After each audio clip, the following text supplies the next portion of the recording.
ఈరోజు ఒక విషయం మీతో చెప్పాలి. చాలా రోజులుగా మనసులో ఉంది, కానీ ఇప్పటి వరకు చెప్పలేకపోయాను. అంతవరకు అనుభవించిన జీవితం ఒకటి, అప్పుడు అనుభవించిన జీవితం మరొకటి అయింది. కానీ తర్వాత జరిగిన సంఘటన చాలా బాధాకరమైనది. అసలు జీవితం అంటే ఏంటో అప్పుడే అర్థమైంది నాకు. మనిషి జీవితంలో 4 కాలాలు ఉంటాయని అంటారు కదా. మీరు చూస్తున్న ఈ ఛానల్ కేవలం వీడియోస్ మాత్రమే కాదు, మీతో పాటు కలిసి నడుస్తున్న నా ప్రయాణం. ఈ జీవితం కూడా ఇలానే ఉంటుంది కదా, ఒక రోజుతోనే ముగియదు కదా. చిన్న చిన్న అడుగులతో మొదలయ్యి ముందుకు సాగుతూనే ఉంటుంది.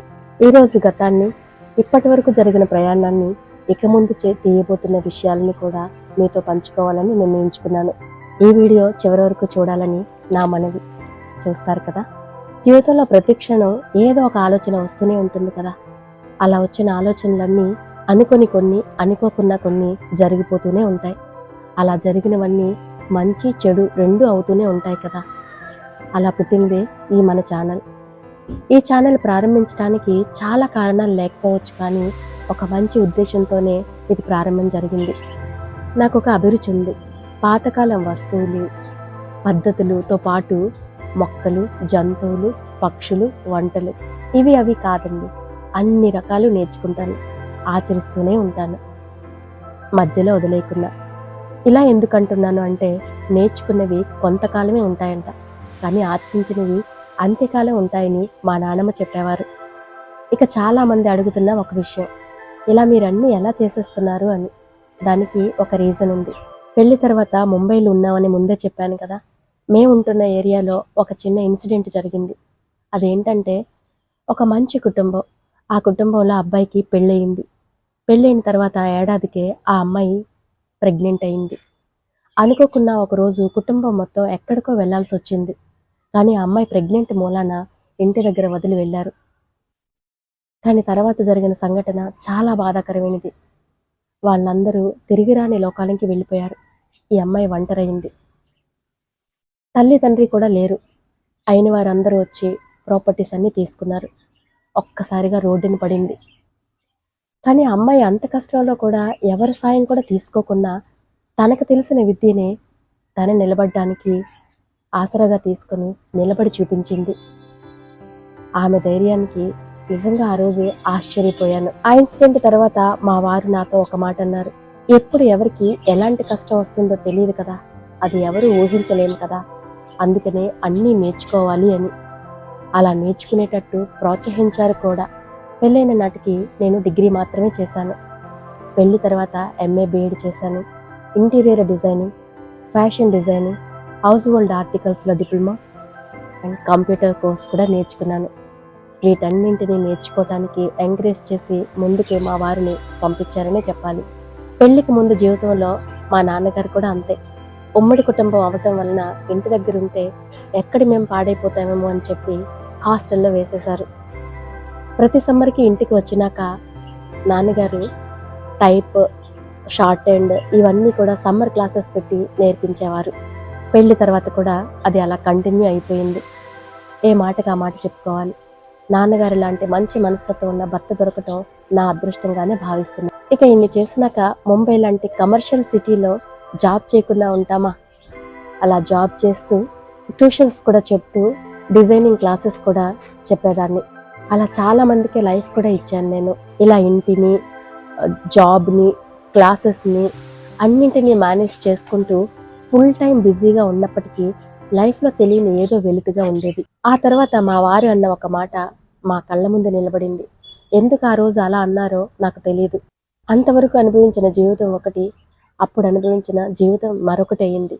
అదే ఆర్థిక సమస్యలు. అసలు జీవితం అంటే ఏంటో అప్పుడే అర్థమైంది నాకు. అప్పుడు నేను శ్రద్ధతో నేర్చుకున్న ప్రతి విద్య నన్ను, నా కుటుంబాన్ని సర్వైవ్ అయ్యేలా చేసింది. అలా 5 సంవత్సరాల పాటు నేను నేర్చుకున్న విద్యనే మా ఇంటిని, మా కుటుంబాన్ని నిలబెట్టిందని చెప్పాలి. నానమ్మ ఎప్పుడు ఒక మాట అంటూ ఉండేవారు, మన దగ్గర ఉన్నప్పుడు అందరూ మన చుట్టూ ఉంటారు, మన దగ్గర లేదు అని తెలిస్తే మన ఇంట్లో చీమ కూడా తిరగదు అనేవారు. నిజమే అనిపించింది నాకు. ఎలాంటి పరిస్థితులనైనా అందరం కలిసి ఎదుర్కోవాలి అనిపించింది. అలాంటి పరిస్థితుల్లో చాలా బాధ అనిపించింది. పరిస్థితులను ఎదుర్కోవాలనిపించింది. తెలిసిన విద్యను మరింత షాను పెట్టుకుంటూ ముందుకు సాగి మా జీవితాన్ని నిలబెట్టుకున్నాం. ధైర్యం వదులుకున్న సమస్యలతో పోరాడి ముందుకు సాగుతూనే ఉన్నాం. మన సంకల్పం గొప్పదైతే మనం పోగొట్టుకున్న ప్రతిదీ తిరిగి పొందగలం అన్న మాటలు అక్షరాల నిజం. ఎక్కడ ఆగిపోయామో అక్కడికి చేరుకోవడమే కాకుండా ముందుకు సాగి చాలా ముందుకు వచ్చామనే చెప్పాలి. మనిషి జీవితంలో 4 కాలాలు ఉంటాయని అంటారు కదా. అలాంటి కాలం గట్టు కాలం వచ్చినప్పుడు తప్పకుండా ఓపిక సహనంతో నిలబడినట్టయితే తిరిగి మన జీవితాన్ని పొందగలం. అయితే ఇప్పుడు బాగానే ఉన్నారు కదా, మరి ఈ ఛానల్ ఎందుకు ప్రారంభించారు? నేను ముందే చెప్పాను కదా, ఎన్ని సమస్యలు ఉన్నప్పటికీ, ఏదైనా సమస్య చిన్నదైనా పెద్దదైనా ఉన్నప్పటికీ కాసేపు మొక్కల దగ్గర కూర్చోండి, చాలా ప్రశాంతంగా అనిపిస్తుంది. మొక్కలు, జంతువులు, పక్షులు, వంటలు ఇవన్నీ కూడా నా లైఫ్లో ఒక పార్ట్ అయిపోయినాయి. వీటి ద్వారా నేను చాలా ప్రశాంతంగా ఉన్నానని చెప్పాలి. నా ఉద్దేశం, ప్రతి మనిషికి ఒక కష్టకాలం అనేది తప్పనిసరిగా ఉంటుంది కదా. ఆ కాలాన్ని అధిగమించి ముందుకు పోవాలంటే మన అభిరుచి అలవాట్లతో పాటు మన జీవన విధానాన్ని మార్చుకున్నట్టయితే కష్టంలో కూడా జీవితాన్ని సాఫీగా ముందుకు సాగించగలము అనేది నా భావన. జీవితంలో చెప్పలేని ఎన్నో కష్టాలు, కానీ ఆ తర్వాత ఇప్పుడున్న ఈ జీవితం మనం తలుచుకుంటే ఏదైనా సాధించగలం. మనం నేర్చుకున్నది 10 మందికి చెప్పడం ద్వారా అది వాళ్ళకు ఉపయోగపడుతుంది అంటే అంతకు మించి ఆనందం ఏముంటుంది చెప్పండి. అందుకనే ఈ ప్రయాణాన్ని ఇలా మొదలుపెట్టాను. అందుకు మీరు ఇస్తున్న ఈ ప్రేమ, ఆదరణ, అభిమానం నన్ను చాలా ఆనందానికి గురి చేసింది. ప్రతి ఒక్కరు స్పందించిన తీరు, సంబోధించిన విధానం, ఇస్తున్న ధైర్యం మరిన్ని విషయాలు మీ ముందుకు తీసుకురావాలన్న ప్రేరణ కలిగిస్తుంది. అందుకు అండగా మీరందరూ నిలుస్తారని కోరుకుంటున్నాను. ఇక మీదట కొత్త కొత్త విషయాలతోని ఈ ఛానల్ రూపొందించుకోబోతుంది. జీవితం నేర్పిన పాఠాలు, అనుభవాలు, పెద్దలు చెప్పిన కథల సారాంశాలు, ఉపయోగపడడానికి ఉపయోగించే సూచనలతో పాటు మీ ముందుకి ఈ ఛానల్ రాబోతుంది.